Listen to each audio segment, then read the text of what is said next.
Students, Rajasthan history में आज का हमारा टॉपिक है मालव जनपद। इससे पहले आपने मत्स्य जनपद के बारे में जाना था। आज हमारा चर्चा का विषय है मालव जनपद। जैसा कि मैं आपको बताना चाहती हूँ कि मालव प्रारंभ में दक्षिणी पंजाब में निवास करते थे। दक्षिणी पंजाब जो था वो इनका मूल निवास स्थान था। लेकिन चौथी शताब्दी ईसा पूर्व में जब सिकंदर ने भारत पर या कहना चाहिए पंजाब की तरफ आक्रमण किए, उस समय मालव अपनी सुरक्षा की दृष्टि से और सिकंदर के आक्रमणों से आक्रांत होकर राजस्थान की तरफ उन्होंने प्रयाण किया। जब मालव दक्षिणी पंजाब में रहते थे तो रावी और चिनाब नदी का संगम जो था, वहां पर रावी के निचले भाग के दाहिनी तरफ इनकी शक्ति का प्रमुख केंद्र था। जब सिकंदर पंजाब की तरफ बढ़ा, तब मालवों ने अपने परंपरागत शत्रु शूद्रकों के साथ एक संयुक्त संधि कर ली कि सिकंदर को पराजित करने के लिए वो दोनों एकजुट होकर सिकंदर का आक्रमण का सामना करेंगे। अतः सिकंदर के लिए भी ये बहुत आसान नहीं था कि वो मालव और शूद्रकों की संयुक्त शक्ति को परास्त कर देता। प्रारंभ में सिकंदर को काफी कठिनाइयों का सामना करना पड़ा, लेकिन अंततः वो विजयी हुआ।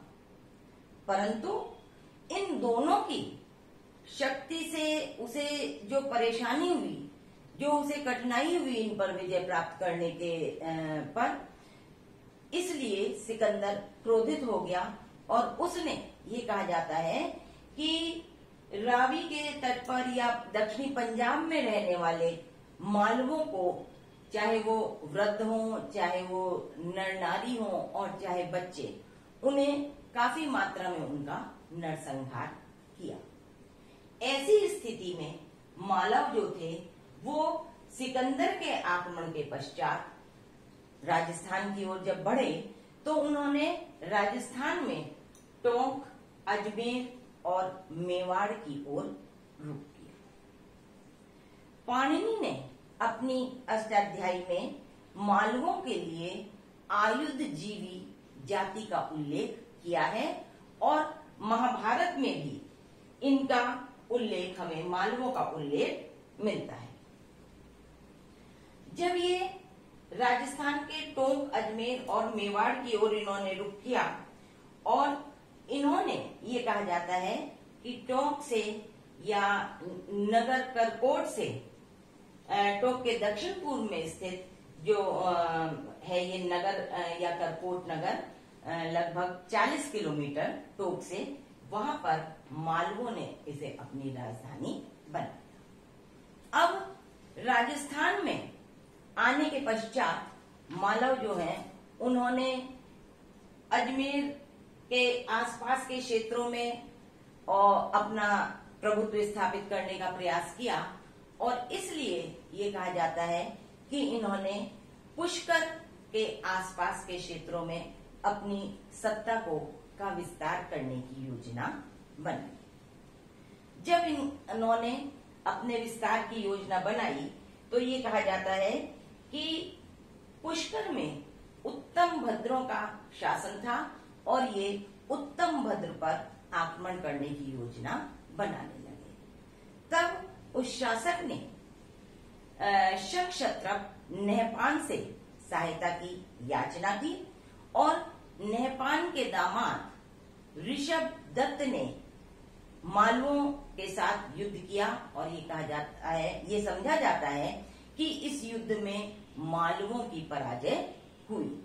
हालांकि ऐसा भी विद्वानों का विचार है कि जब इन्होंने ये ऋषभ दत्त ने इन पर आक्रमण किया तो इन्होंने मालव क्षेत्रों का अधिग्रहण नहीं किया, लेकिन इसके पश्चात अजमेर क्षेत्र में जो हमें नहपान के सिक्के उपलब्ध हुए हैं, उससे ये पता चलता है कि शक क्षत्रपों ने मालवों को परास्त करके इस क्षेत्र में अपने सिक्के जारी किए थे। इसी प्रकार द्वितीय शताब्दी में उज्जैन के शक क्षत्रपों के साथ भी शक क्षत्रपों का जब उदय हुआ तो उनमें रुद्रदमन और महाचष्टन जैसे जो योद्धा थे, उनके उत्तराधिकारियों ने उनके उत्तराधिकारियों के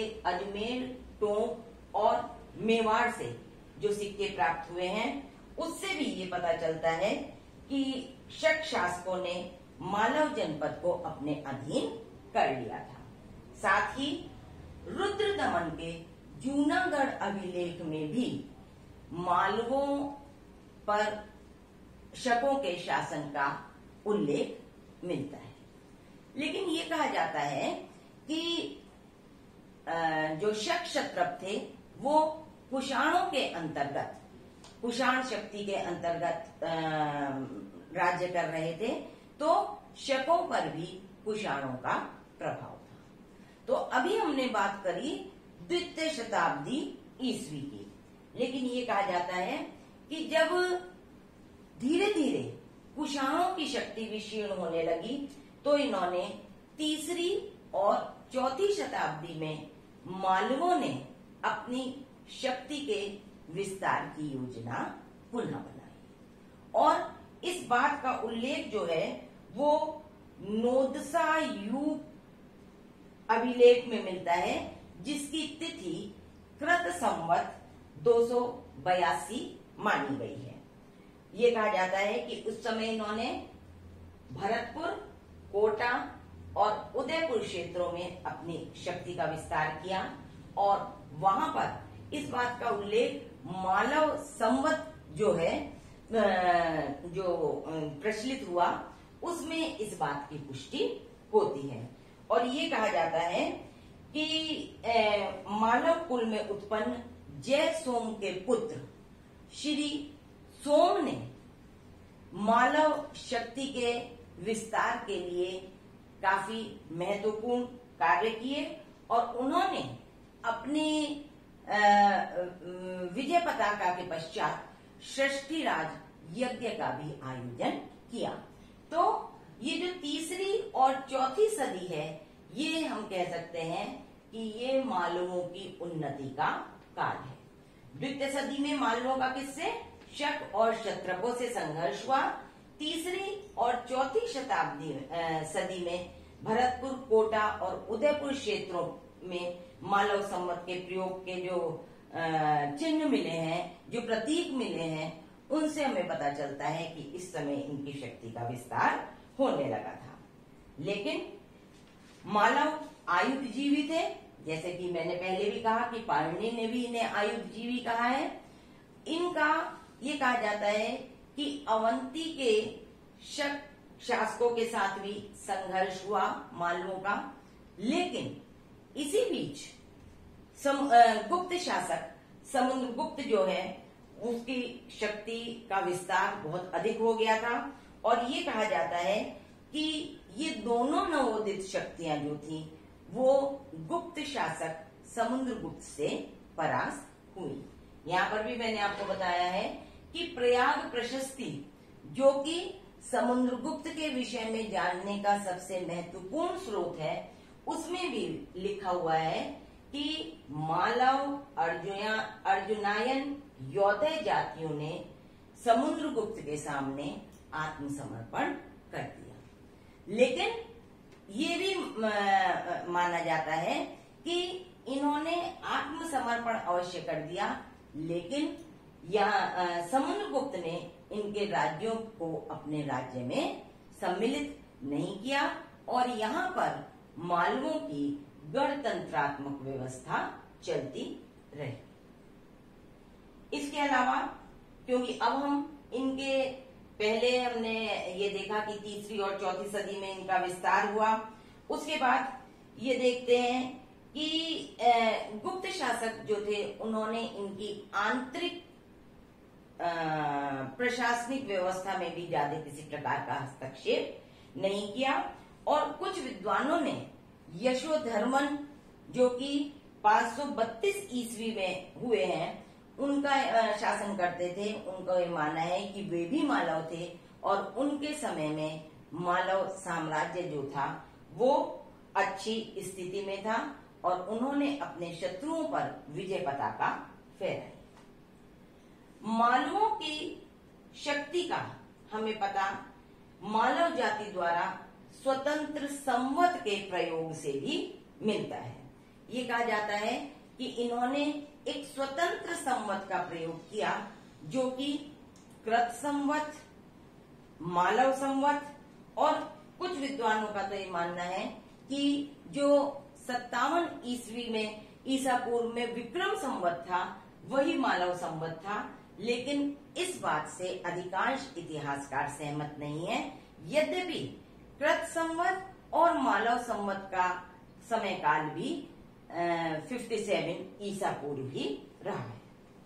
अब हम बात करते हैं संवत के पश्चात कि काफी अधिक मात्रा में मालवों द्वारा जारी मुद्रा या मालव सिक्के भी हमें राजस्थान के पूर्वी राजस्थान, रेड और करकोट नगर से प्राप्त हुए हैं।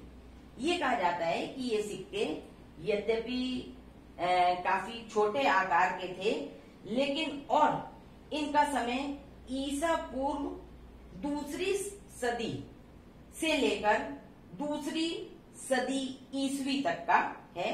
इनका वजन 1.5 ग्राम के करीब होता था और इनमें मालवा नाम जय शब्द का उल्लेख किया गया है। कुछ सिक्कों पर हमने देखा कि उनके अग्रभाग में बोधि वृक्ष और पीछे के भाग में सूर्य और शिव तथा अग्नि इस प्रकार के चिन्ह अंकित किए गए हैं। तो इससे ये ज्ञात होता है कि ये लोग अपने सिक्कों पर और कुछ सिक्के ऐसे भी प्राप्त हुए हैं जिनमें अलग अलग 40 सेनापतियों के नाम का उल्लेख किया गया है। तो इन सब चीजों से ये ज्ञात होता है कि इनकी जो प्रशासनिक व्यवस्था थी, इनका जो शासन था, वहाँ लोकतांत्रिक सिद्धांत ज्यादा प्रभावशाली थे क्योंकि उन सिक्कों पर कहीं भी किसी राजा के नाम का उल्लेख नहीं मिलता, बल्कि ये जो सिक्के हैं इनमें प्रतीक के रूप में अलग अलग, जैसे मैंने आपको बताया कि कहीं बोधि वृक्ष, कहीं सूर्य, कहीं अग्नि, इन सब चीजों की वो देखने को मिलता है। ये माना जाता है कि टोंक के पास उनियारा नगर में इनके 6000 तांबे के सिक्के मिले हैं। तो इन सब चीजों से ये प्रमाणित होता है कि जो टोंक और उसके आसपास का क्षेत्र था, यहाँ पर ये लंबे समय तक इनका शासन रहा और ये जो 6000 तांबे के सिक्के मिलने इस बात का प्रमाण प्रस्तुत करते हैं कि संभवतः यहाँ पर इनकी टकसाल रही होगी। और ये भी कहा जाता है कि इन सिक्कों के अतिरिक्त रांगे की एक सील भी उपलब्ध हुई है जिसमें कि मालव सरदारों के नाम अंकित हैं। इन सब चीजों को देखने के पश्चात यदि हम इनके सांस्कृतिक जीवन का विश्लेषण करना चाहें तो हम ये देखते हैं, मुख्यतः सिक्कों को आधार बनाकर अगर हम देखें तो हम ये मानते हैं कि ये लोग वैदिक धार्मिक नियमों का पालन करने वाले थे। यज्ञ, शिव, अग्नि, सूर्य, इनकी ये संभवतः उपासना करते थे। लेकिन सिक्कों पर बोधि वृक्ष का मिलना इस बात का प्रमाण है कि बौद्ध धर्म के प्रति भी ये लोग सहिष्णु थे। और कुछ इतिहासकारों का मानना है कि ये लोग जैन धर्म को भी इन्होंने अपने साम्राज्य में प्रोत्साहन दिया।